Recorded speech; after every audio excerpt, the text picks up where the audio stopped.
I've come to the floor to talk about the Republican bill to expand coastal drilling without environmental review, without the normal planning process, without important safety measures. But before I do, I just have to respond to my distinguished colleague from Alabama's remarks about our bill legislation yesterday. Only in Washington,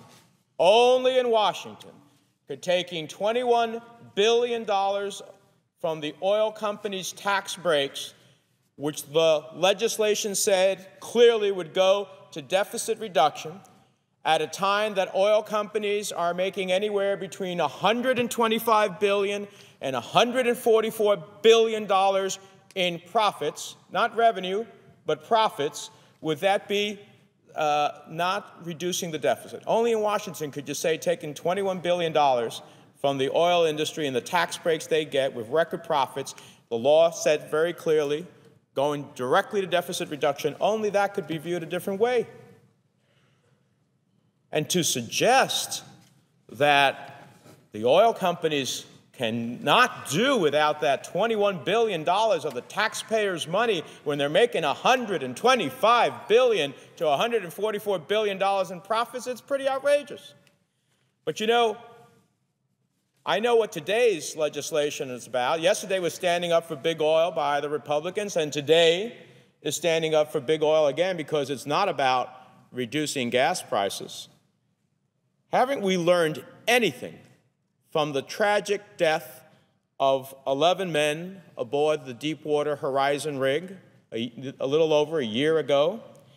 Haven't we learned anything about the families that lost their livelihoods and the Gulf economy that will take decades to finally rebuild? You know, just over a year ago, I came to the floor to speak about this human and environmental catastrophe, a spill that many in this chamber said was inconceivable. Well, inconceivable despite the fact that a remarkably similar spill had happened a year before off of Australia's coast. 230 miles of coastline in Louisiana, Mississippi, Alabama, Florida were spoiled by toxic oil. And countless families who made their living on the coast had their lives turned upside down. This is an example. This was the oil spill in Australia, but this is similar to what happened in the Gulf. Now, despite this sobering reality, my colleagues on the other side of the aisle have introduced a bill that will open new areas to coastal drilling, put millions more families at risk of losing everything.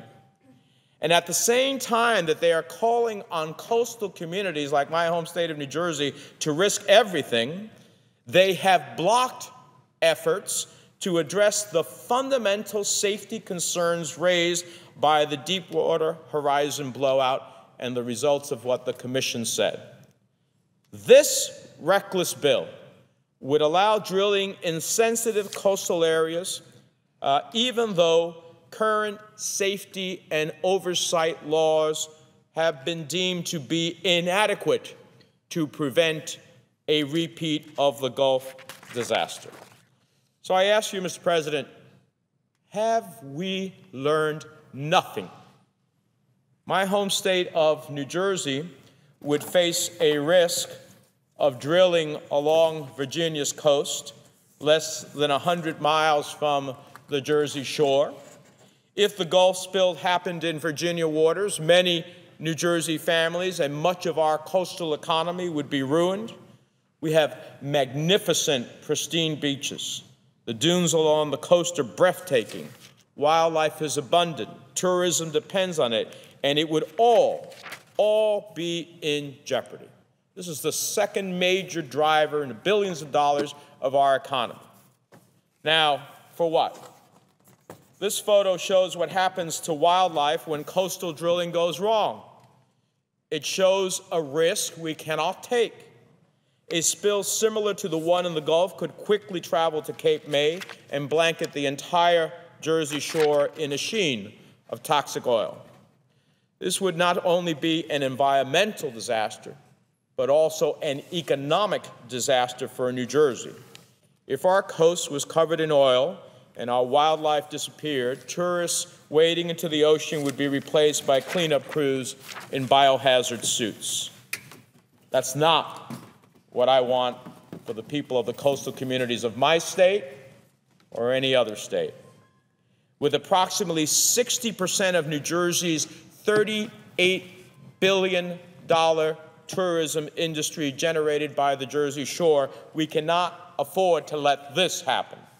And when we add the effect that a spill would have on my state's multi-billion-dollar fishing industry, the economic consequences are unimaginable. It simply does not make sense to play Russian roulette with an asset that generates thousands of jobs and tens of billions of dollars per year for drilling assets that could never generate even 1/10 of that. Now, my colleagues argue that we must risk our coastal economies in order to bring down the price of gas, that what you need is more production domestically. But here's the problem.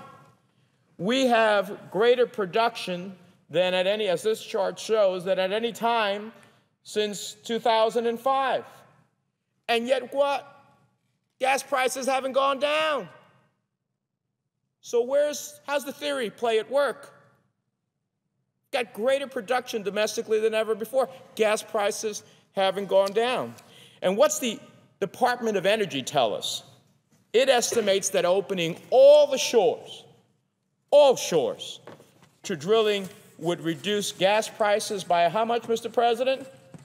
1, 2, 3 cents in the year 2030. That's the Department of Energy of the United States. Drill everywhere, 3 cents in 2030. I don't think that's about providing relief right now. 3 cents per gallon in 20 years, yet we would risk tens of billions of dollars in damage to our coastal economies. So instead of doubling down on 19th century fuels, we should be investing in a new 21st century green economy that will create thousands of new jobs, billions in new wealth, and help protect our air and water from pollution. It's time for this country to move forward and embrace the future rather than clutch to the ways of the past. Over the last 2 days, we had 2 bills that present a clear choice. My bill to cut oil tax breaks and this bill to recklessly expand oil drilling. Now, neither bill will do anything to gasoline prices, and despite rhetoric on the other side of the aisle, neither bill is about gasoline prices. I said it very clearly. My bill to cut oil subsidies was about lowering the deficit and doing so by cutting wasteful subsidies. It's hard enough to be paying nearly $4 a gallon of gas, but then to have the taxpayers reach in their pocket and give more money to big oil to have them make bigger profits, it's pretty outrageous. The Republican leader's bill is about enriching oil companies by granting them new areas to drill without normal safety or environmental review. My bill was designed to help taxpayers, and their bill is designed to help oil companies. When it's all said and done, that's what we are deciding today. Are you with working class, middle class Americans, or are you with big oil? I think there's only one fair answer, only one answer that makes sense for American families, and only one answer that makes sense for ourselves as a country looking to future generations.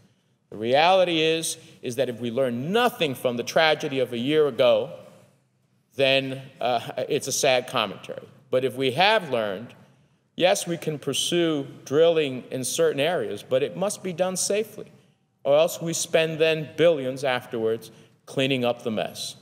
I don't want to clean the oil companies' messes up. I don't want to put future generations of Americans at risk in terms of the conservation of their environment, and I certainly don't want to wait for 2030 to take all of that risk and to risk all of the billions of dollars in coastal economy for 3 cents, Mr. President. Let's vote no on this suggestion, and let's move forward to a green energy future that finally breaks our addiction to foreign oil and breaks our addiction to those gas prices that we suffer with today.